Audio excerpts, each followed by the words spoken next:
Okay, so the number of people coming in the room has kind of settled down. So I think we'll get going. So hello everyone, welcome. Thank you for joining us for our October instalment of the COMET webinar series. Before we begin, just a few housekeeping details. So we're in an MS Teams webinar, so the chat feature is turned off, but the Q&A is on. So if you have any questions whilst we're going along, please type them into the Q&A. You don't have to wait until the end. We will wait until the end to read them out and go through them, but please feel free just to pitch them in as the questions come to you. This talk is being recorded and it will be uploaded to YouTube in the coming days. So you can share that with any colleagues that weren't able to join in real time today. On YouTube, you can find recordings of all of our previous monthly webinars as well. And so with that, I'd like to introduce today's speaker, Dr. Jin Fang from the University of Leeds. So Jin completed his PhD at the University of Leeds in June 2024 and is still there now as a COMET research fellow, investigating ductile tectonic deformation through satellite geodesy. And today he's talking to us about a project focused on the Tibetan Plateau. So whenever you're ready, Jin, over to you. Okay. Thanks for having me. Good afternoon or good morning or evening, depending on where you are joining from. It's a great pleasure to be speaking at this COMET webinar. So my research is all about the Tibetan Plateau, which has formed through the ongoing collision between the India and Eurasian plates. This is a fantastic place to study because it gives us a natural laboratory for understanding how continents deform. I think one key question we are trying to answer is that how much of that deformation occurs along major faults compared to being spread out more throughout the lithosphere. Until recently, it's been quite tricky to get enough detail to see this quite clearly, but thanks to the recent satellite geodetic techniques, we're now able to see this in much higher resolution than ever before. So broadly speaking, there are two end-member ways to think about how continents deform. The first is the plate tectonic view, which describes the Earth's surface motion as the rotation of large rigid plates with deformation and seismic hazard concentrated along narrow plate boundaries. The block model applies a similar idea within the continents, dividing them into smaller fault-bounded blocks that rotate relative to each other. By contrast, the continuum model treats the lithosphere more like a viscous fluid with deforming in response to boundary and buoyancy forces, with strain distributed more broadly. There is a famous quote from the statistician George Box: "All models are wrong, but some are useful." If you take the negative view, then both block models and continuum models are wrong. But if you look at it more positively, you could say they are both right in their own way. I guess the key is that different models are useful for different kinds of questions. It really depends on what we are trying to understand. For example, if we are interested in seismic hazard, for example, asking what the slip rates are on faults or how much strain is accommodated away from them, then kinematic models are what we need. If, on the other hand, we want to understand what controls the deformation of the continents, for example, what the rheology is, how it varies in space, and what role faulting plays, then we need to turn to dynamic models. In this talk, I'll show examples of both approaches. So today, I'll walk you through three pieces of work. First, a case study on the earthquake cycle deformation related to the 2021 Maduo earthquake. Then we'll zoom out to see how strain is partitioned over a broader region in southeastern Tibet. And then we'll look at the large-scale dynamics for the whole Tibet. The 2021 magnitude 7.4 Maduo earthquake came as a surprise. It ruptured a secondary fault that had received little attention and lay away from the previously defined major block boundaries. Before diving into that, I want to take a quick detour to talk about deformation in time over the earthquake cycle. Let's look at the North Anatolian fault. What you can see here is that we get these focused strain profiles pretty much consistently across the entire fault. This example comes from Egbo's 2018 study, but strain concentrations around faults are quite ubiquitous. You can find the compilation in Tim's paper. Actually, getting geodetic strain rate variations over an entire inter-earthquake period is really hard, but Egbo did this by proxy for the Anatolian fault in Turkey. So for any given locations along the fault, he looked at the time since the last earthquake and then built up a graph like this, which is the strain rate as a function of that time. These data came from GNSS and INSA measurements. This was GNSS data acquired before the 1999 earthquake. This was post-seismic data measured after the 1999 earthquake. What you can see here is while the post-seismic period may last 20 years or so, the strain concentrations along the fault as a whole is fairly consistent. If this pattern holds for other faults, we can see that the short-term geodetic strain rates, if we avoid post-seismic period, can be a good representation of longer-term behavior. This has implications for the strength of lower crust. I won't go all the details here, but essentially the lower crust needs to be much stronger than some estimates derived from post-seismic data alone. So now let's come back to the Maduo earthquake case study. I think there are a few key questions we want to explore. For example, is Maduo unusual? How do strain rates here vary over the earthquake cycle? Are we seeing the same combination of rapid post-seismic deformation followed by focused interseismic strain, similar to what we saw on the North Anatolian fault and elsewhere? For example, John pointed out 4 well-documented continental earthquakes where we got good observations of good observations before, during, and after the rupture. All of those occurred on major faults, including that the 1999 Izmit earthquake on the North Anatolian fault. Another question is, how does frictional behavior actually depend on local lithology? We know lithology plays a role, but there are still relatively few cases where this has been clearly shown. And finally, what do earthquakes like Maduo tell us about seismic hazard in the interiors of blocks? Our results show that the co-seismic slip deficit was taken up partly by the shallow after slip, less than 4 kilometers depth, which grew roughly linearly with time during the first 6 months, and by deeper after slip greater than 10 kilometers depth, which evolved more logarithmically with time.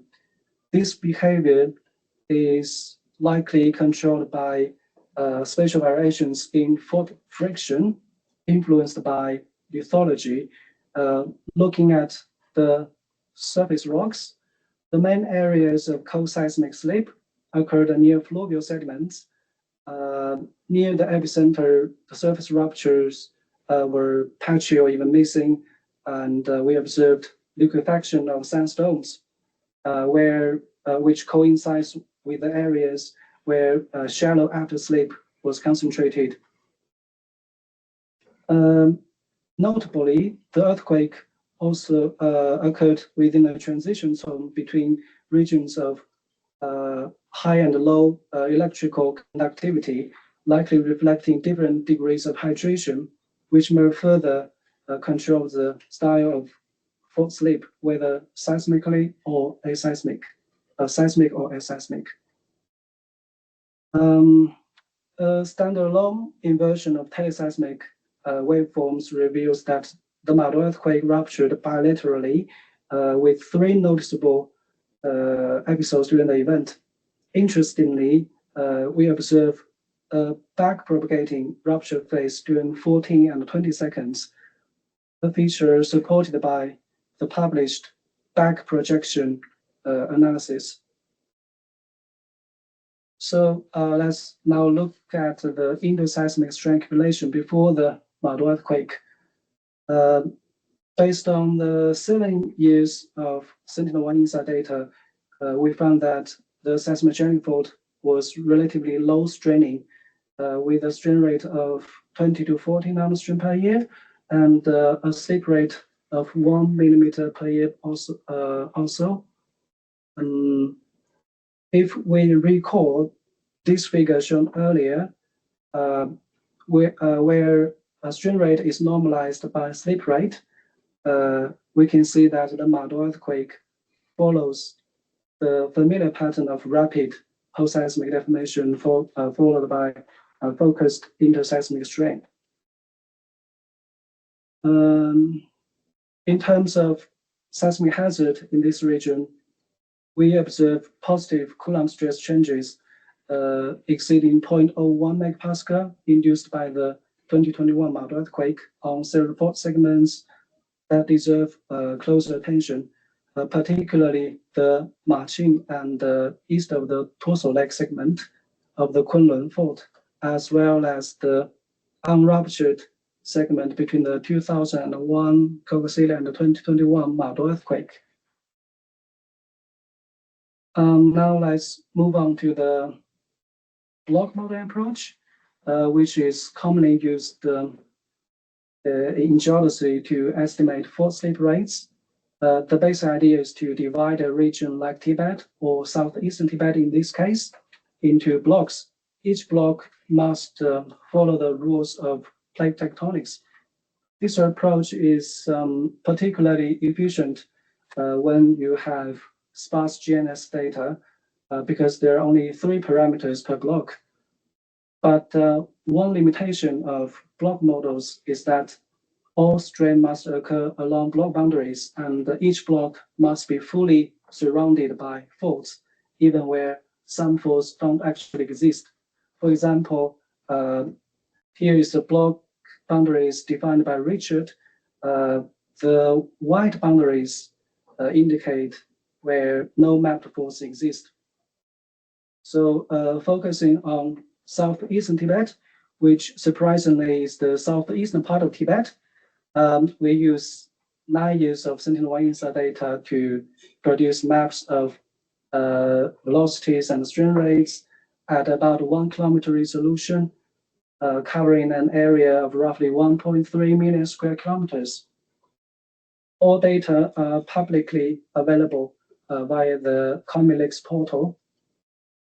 So what we find is that the deformation is partitioned through focused shear on major fault systems and more diffuse off-fault deformation across the surrounding regions.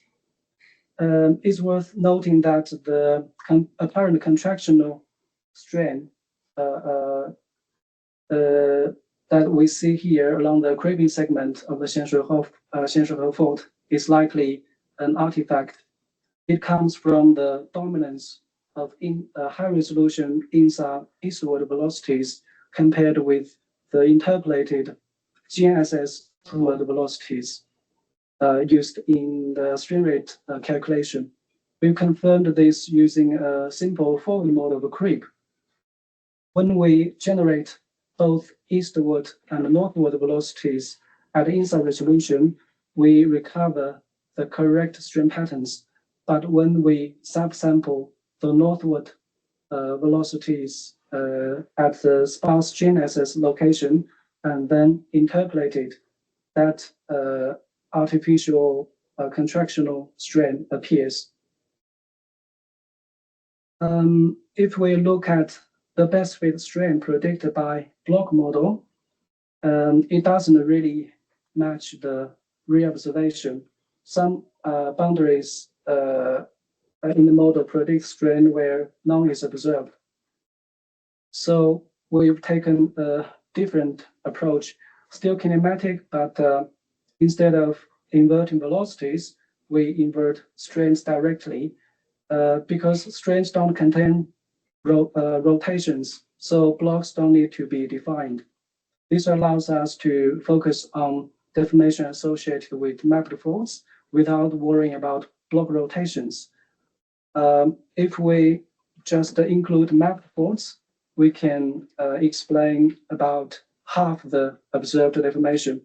To match the rest, we also impose distributed sources, not necessarily reflecting a specific physical mechanism, but an efficient way to model the diffuse strain we observe. In reality, the distributed moment sources are likely some combination of elastic strain from unmodeled faults and various unelastic processes, things like folding, pressure solution creep, and other distributed deformation mechanisms. This approach does a good job of reproducing the observed strains, explaining roughly 75% of the total strain, with 40% attributed to the elastic coupling on model faults, and additional 35% from off-fault distributed moment sources.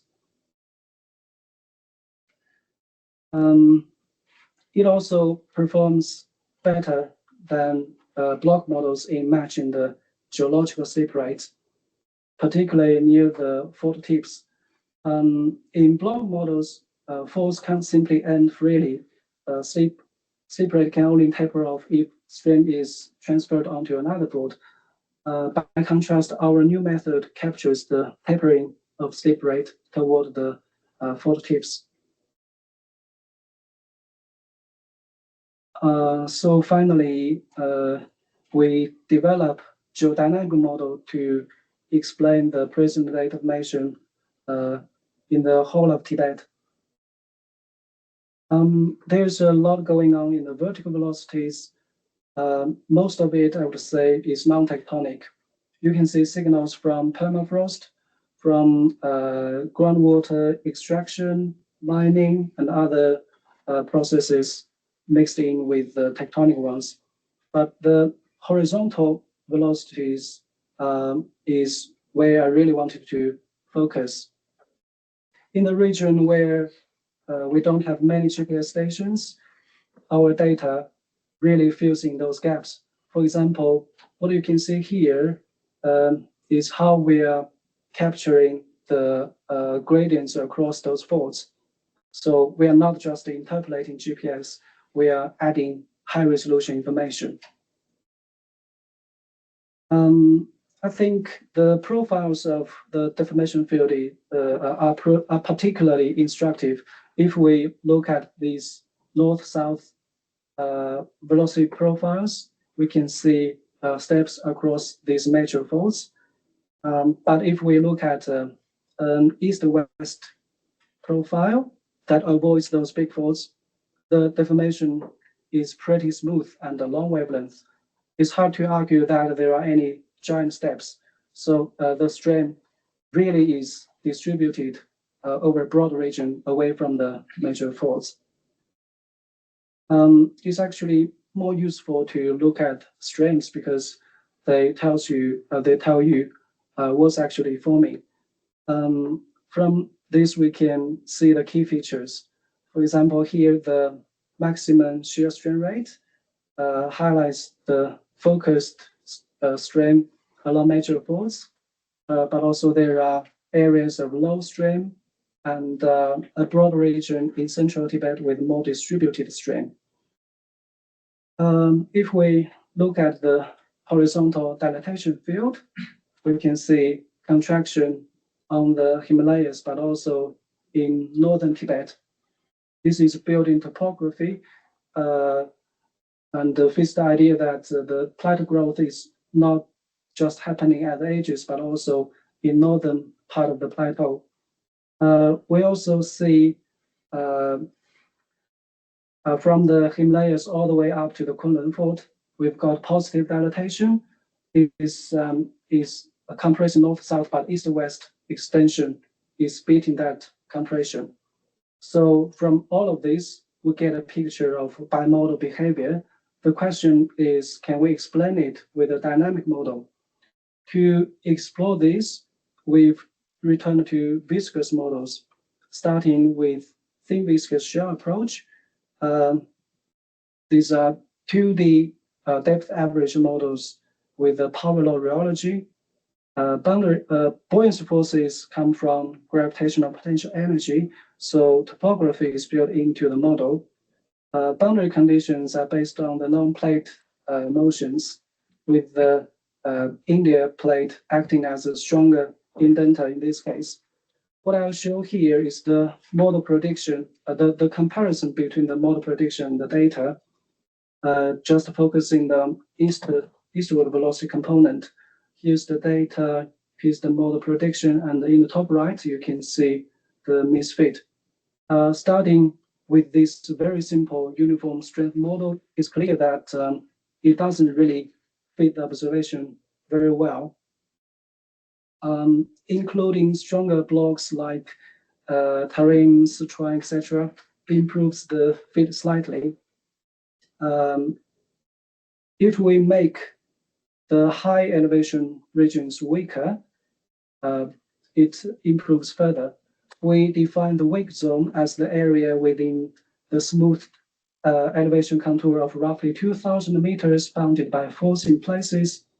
Within this setup, the model calculation enhances the eastward motion observed in eastern Tibet. The high plateau is dilating as the weaker plateau is enabled to flow outward from the region of high GPE. We're starting to see a really striking pattern, a strong eastward velocity gradient that extends all the way from the Himalayas all the way to the Kunlun Fault. This is quite a challenging observation to reproduce in these models. And if we weaken central Tibet even more, it improves further.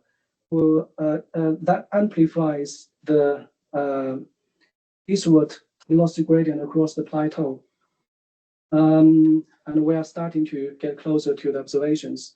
But it's still not an entirely satisfactory fit. The misfit here is about 5 millimeters per year. Not bad for a relatively simple model, but it's capturing some of the signal, but not everything. So an alternative approach is to add faults into the model. We assume the continuum deformation may be interrupted by slip on model faults. If we start with everything uniform, except for these strong blocks, and then put faults in, we are already doing better than the purely viscous model without faults. The way we parameterize the faults is that they are essentially discontinuities, where the shear contraction is proportional to the velocity difference across the fault, scaled by a constant factor f we call fault resistance coefficient. If we compare this setup with the equivalent viscous model without faults, it's clear that faults make a big difference, not just locally, but over distances comparable to the fault lengths. They're not passive markers, they actively shape the velocity field. If we make the high elevation regions weaker, the fit improves further, and by adding even weaker zone in central Tibet, we can reduce the misfit to about 3 millimeters per year. And we also tested our best fit model against a comprehensive compilation of GNSS velocities. The model also performs reasonably well in this broader region. And finally, I'd like to say a bit more about faults, or really shear zones in the Earth's mantle.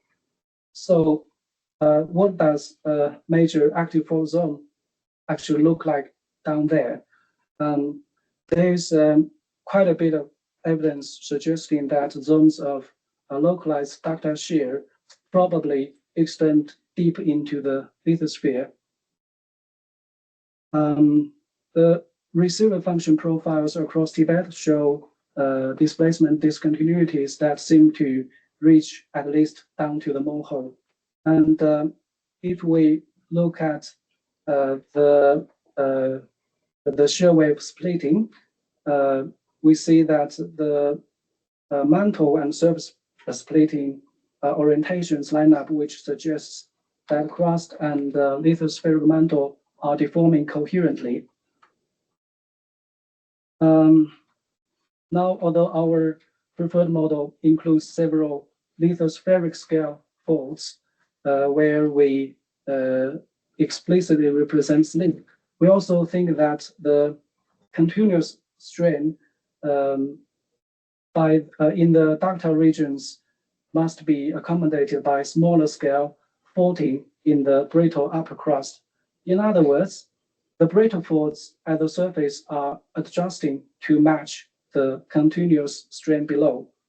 To figure out what kind of faulting we would expect at any given location, we can look at the full triaxial strain rate field from the model, essentially separating it into double couples aligned with the horizontal principal strain rate axis.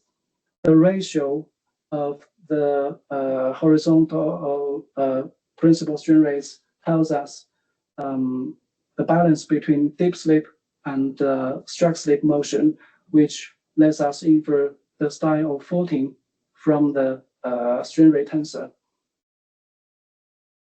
So when we compare the predicted distribution of fault types with observed earthquake focal mechanisms, the match is striking. Around the plateau edges, we mostly see compressional strain and reverse faulting. Strike slip faulting is widespread across the region, and normal faulting tends to dominate in the plateau interior, particularly in the south. This pattern fits well with what earthquakes show us, which implies that the brittle faults at the surface are accommodating continuous strain imposed by the ductile lithosphere. So this agreement supports one of the key assumptions of the thin viscous shell model, that there are negligible vertical gradients in horizontal velocities, and so crust and the lithospheric mantle are deforming coherently. I'd like just to emphasize one more important point: low viscosity in Tibet. Weak Tibetan region is essentially it's essential to match the observed geodetic strain rate field, and that makes sense when we look at the geophysical picture, a long history of widespread volcanism and magmatism in Tibet, along with geophysical observations showing low shear wave velocities and high electrical conductivity. All of these point towards the presence of partial melt and the active hydrothermal system in the lithosphere. Thermal and the rheological models from the previous studies also support this view. They show that the lithosphere beneath Tibet is relatively weak than its surrounding regions. We are now extending to a much larger scale, looking at the entire Alpine Himalayan belt. I think, again, it's the same story. So to wrap up, what are the key lessons about how continents deform? The horizontal deformation is dominated by tectonics, while the vertical signals are mostly non-tectonic. We see this bimodal behavior, focused interseismic strain around major fault systems, and more continuous elsewhere. Large earthquakes can influence deformation for decades before reaching steady-state interseismic strain. Spatial variations in strain tells us about differences in regional strength. Major faults are not passive markers, they actively shape the deformation field. And finally, faulted continuum models provide a relatively simple way to test how continents actually deform. I'll leave it there. Thank you very much for listening, and happy to take questions.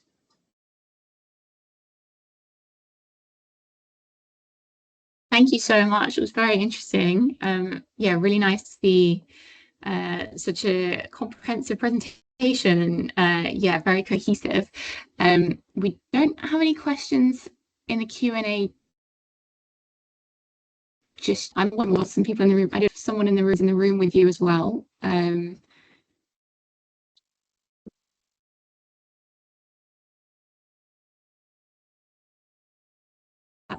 That might be a no. If people that are online, if you do have questions, please use Q&A to type your questions. You should be. Please let me know if anyone's having any trouble using the Q&A.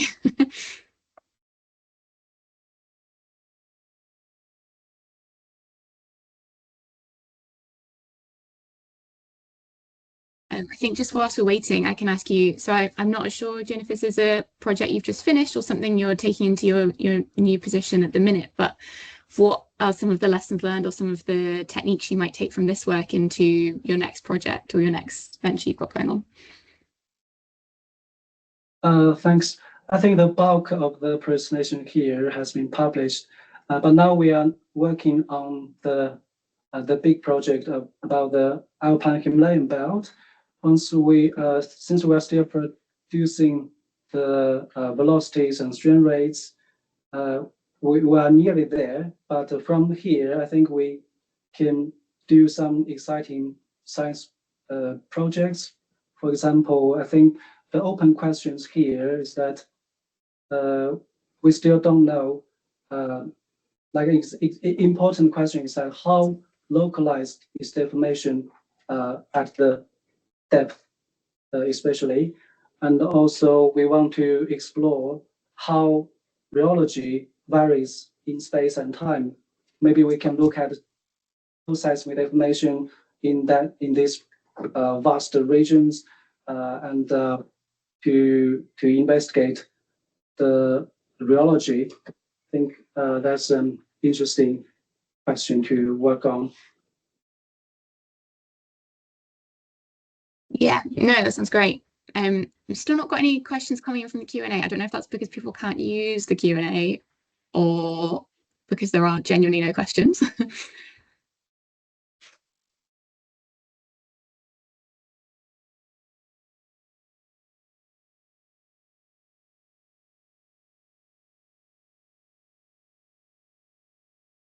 And we'll just give it another minute, because if there's not, we can finish early if there are no more questions for our speaker. Whilst we're just waiting, I will point Okay, we've got questions coming in now, so the function is working. That's all right. I'm glad that's not a technical error. So I don't know if you can see these questions, but I will relay them to you anyway. There's one question here that says, do you also work on geodetic inversion? It's a more broad question about, I guess, not necessarily for this project, but, you know, for elsewhere as well. About geodetic inversion, I think our models are mostly inversion, but there may be some forward calculation. For example, what I showed in the last part is more about a forward modeling to like based on any combination of parameters, we forward calculate the deformation and compare it with our observations. But I think most of the previous, like the first part and second part is more about geodetic inversion. I'm not sure if I answered this question correctly. No, it's again, it's quite a broad question, but yeah, no, that does make sense. I think your approach generally is in that formal, and yeah, no, I think that's okay. I mean, the Q&A's been open for a little bit. If there's no more questions coming through, and there's nothing else, this is kind of last chance to ask any questions. I will just use this time to say that our November webinar has not yet been confirmed, but it will be advertised via all the normal channels via COMET mailing lists and the various mailing lists where you may have picked this up. And as ever, the recordings will go onto YouTube as well. Just see, I've said no more questions, and some are slowly coming in. So we'll just do this one more question. As thank you for the talk. I would like to ask for the vertical deformation without any vertical tectonic deformation, or just very small. I think I'm not quite sure I understand the question. The vertical deformation is it without any tectonic input? I don't know if it's a question on the scale in terms of vertical velocity that's been presented. Okay.